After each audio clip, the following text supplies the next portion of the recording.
বলবো আপনাদের যে দেখেন, আপনারা যারা আমার ভিউয়ার্সরা আছেন, আসসালামু আলাইকুম।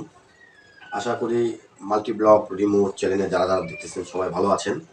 তো আজকে শুরু করব আমার পরিপাটি যেখানে নোংরা আছে সেখানে আমি পরিষ্কার করব।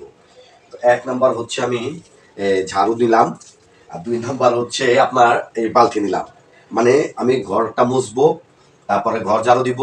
এগুলোর মধ্যে আপনারা থাকবেন, দেখবেন যে পুরুষ মানুষরা কি না পারে। পুরুষ মানুষ সবই পারে, ইচ্ছা করলে সবই পারে। তো আপনারা আমার এই ভিডিওটা দেখবেন, বেশি বেশি করে লাইক কমেন্টস করবেন। আসলে আমি এই কাজটা করতেছি, মানে কাজটা কোনো কাজই ছোট না, সব কাজেই বড়। এখন আমি আমার সংসারে কাজ করতেছি, তা বললে এটা কাজটা যে ছোট এরকম না।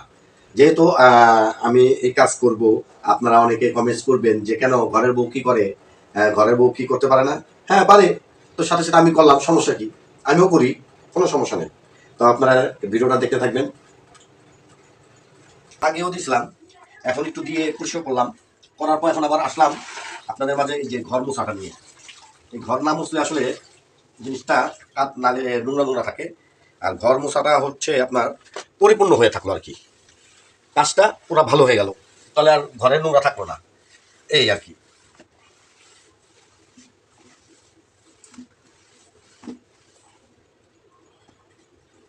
প্রিয় ভাই ও বোনেরা, আসলে ঘরের কাজটা কিন্তু ছোট না। আপনারা যারা এই ভিডিও দেখবেন, ভিডিও কারা দেখে, যারা নাকি যেমন একটু ওই সময় পাস করার জন্য একটু ব্লগ দেখলো, যার কারণে আমরা ব্লগ করি। তো ব্লগটা হচ্ছে আপনার অনেক প্রকার আছে। যেমন আমি বলি, স্বামী স্ত্রী ঝগড়া, এটা মানুষ মন দিয়া দেখে। আবার দেখবেন যে স্বামীর সাথে ডিভোর্স হয়ে গেছে, এইটাও মন দিয়া দেখে, সব মন দিয়া দেখে। আর যেটা ভালো কাজ করতেছে এটা কিন্তু আসলে দর্শকরা মন দিয়ে দেখে না। কারণ মানে অনেক মহিলা দেখবেন যে আচ্ছা ওই বাসায় ঝগড়া হয়েছে, একটু দেখি তো, মানে ঝগড়া হইতাছে উনি যা দেখবে ফুসকি মাইরা। তো আমি বলতে চাইতাছি যে আপনারা যারা এই ভিডিও দেখবেন, ভালো মন্দ দুনিয়া, তো দেখবেন যে ওই যে পাশের বাসায় কি হইতাছে একটু দেখি তো, শুনলেন? আচ্ছা, এটা তো গেল। তারপরে দেখবেন ঈদে, এই যে সামনে ঈদ, আরো 3-4 দিন 5 দিন পর ঈদ, আমাদের ঈদ শুরু। আহ, দেখবেন যে একটা শাড়ি কিনলো কত দিয়ে? মাত্র 2,000 টাকা দিয়ে।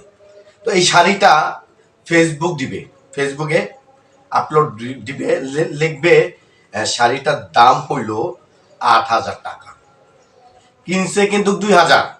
আর ফেসবুকে পোস্ট করবে, উপরে দিয়ে লিখবে যে শাড়িটার দাম 8,000 টাকা। আচ্ছা, তুই পরবি শাড়ি, শাড়ি পরবি হলো তুই, তুই কেল্লিকে ফেসবুকে দেওয়া দরকার?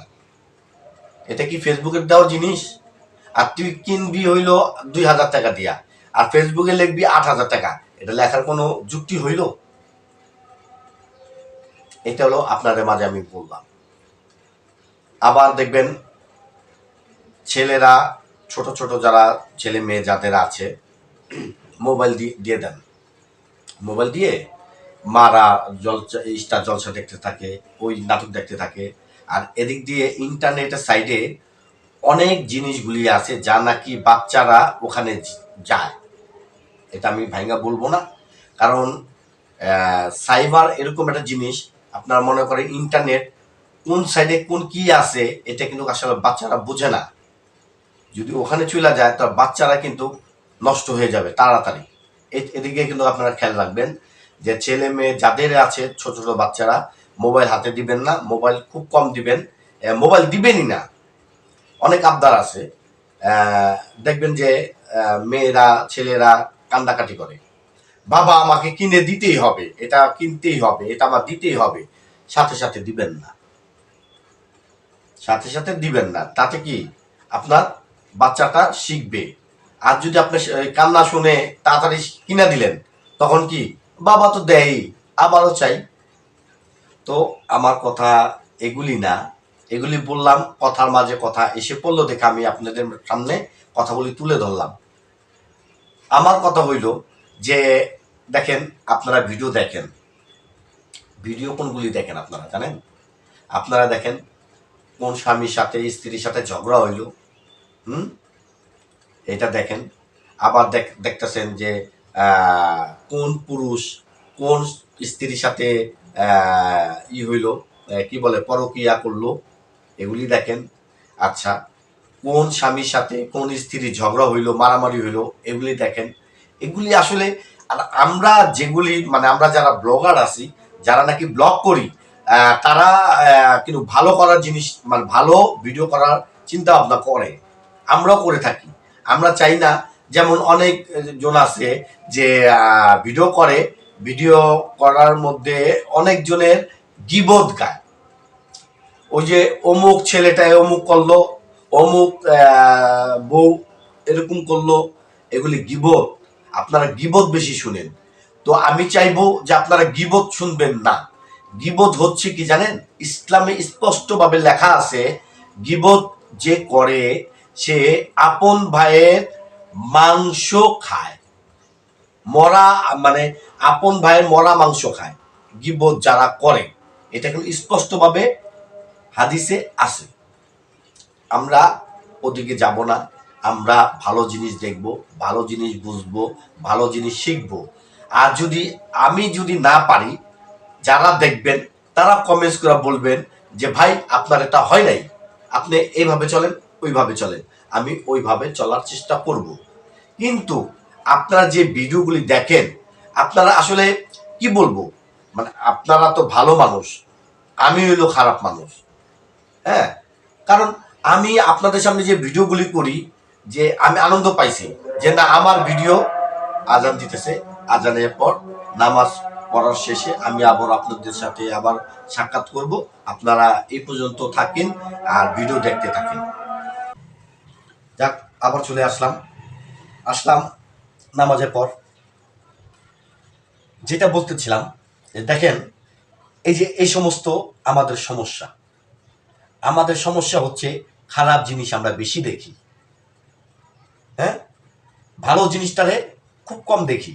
তো আমরা চাইবো যে সব সময় আমরা ভালো জিনিস দেখব।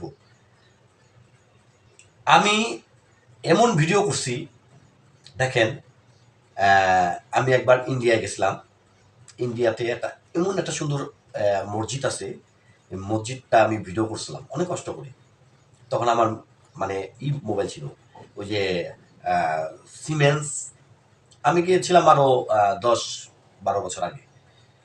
তো মোবাইলটা ছিল একদম কম দামি, আর তখন কম দামি না, তখন ভিডিও করার মোবাইল নোকিয়া, যেগুলি স্লাইড করে, এবার ধাক্কা দিলে যে ভিডিও করা যায়, ওই মোবাইল দিয়ে। তো চিন্তা করলাম যে ভিডিওটা আমি একটু আপলোড করি। ও মা, ভিডিওর মধ্যে মসজিদ দেখাইতাছি, এখানে আমার যারা মুসলিম তাদেরকে দেখাইতাছি, আমি কথা বলতেছি। আমি কিন্তু এই ব্লগ করি প্রায় 10-12 বছর ধরে, কিন্তু সিস্টেমটা আমি বুঝতাম না। এখন যেরকম বুঝি, আগে ওরকম বুঝতাম না, খালি আপলোড দিয়ে রাখতাম। এই হলো বিষয়। আরেকটা বিষয় হলো, বলবো আপনাদের যে দেখেন, আপনারা যারা আমার ভিউয়ার্সরা আছেন, মানে আমি বলবো যে আপনারা খারাপটারে বর্জন করবেন, ভালো জিনিস দেখার চেষ্টা করবেন।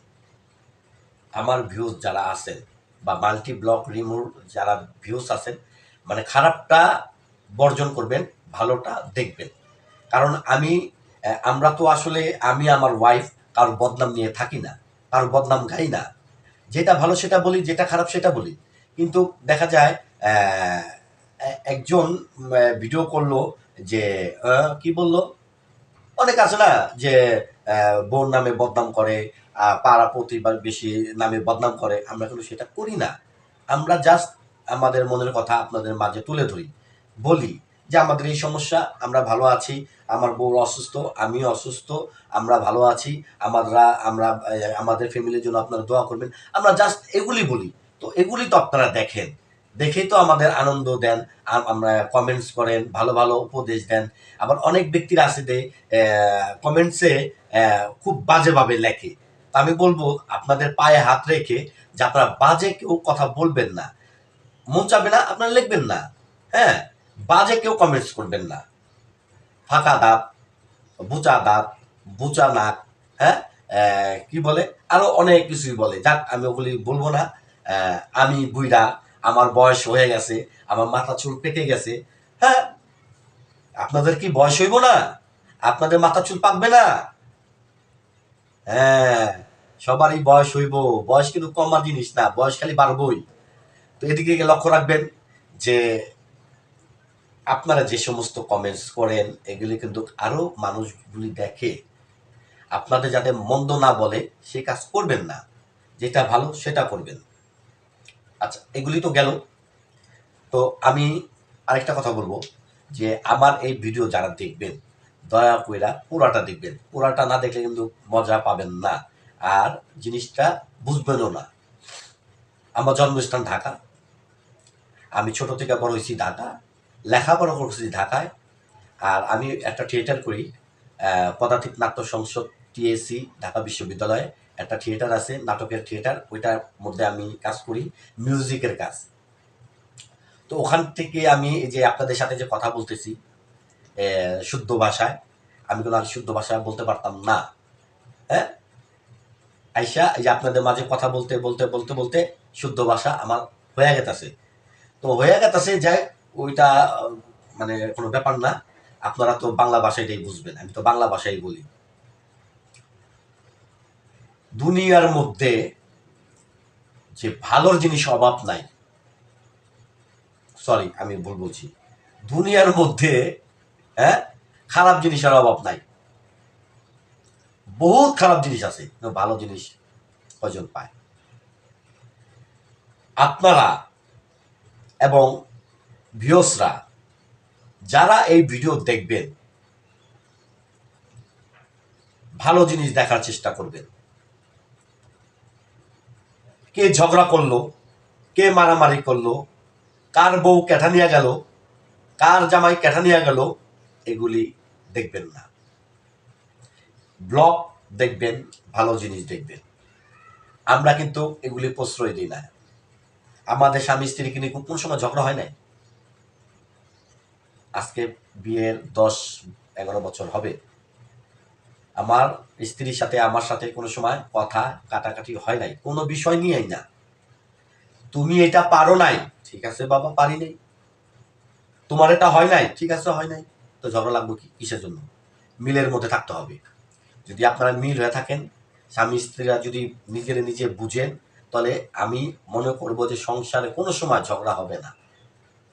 হ্যাঁ, কথা কাটাকাটি হয় আমার আমার যে মেয়ে আছে ওই মেয়েটারে নিয়ে, তাছাড়া আমার নিয়ে বা আমার ওয়াইফরে নিয়ে কোনো সময় ঝগড়া হয় না। অনেক কথা বললাম, কথার মাঝে যদি আমার ভুল হয়ে থাকে তাও ছোট ভাই হিসাবে ক্ষমা করবেন, মাফ করে দিবেন। কারণ মানুষ বলতে ভুল, আর মানুষ চিরস্থায়ী কেউ থাকবে না এই দুনিয়াতে, সবার একদিন মরতে হবে। তো আজকের মতো এই ভিডিও এখান থেকেই শেষ করতেছি। তো আপনার ভিডিও দেখুন, ভালো থাকবেন, সুস্থ থাকবেন। আসসালামু আলাইকুম।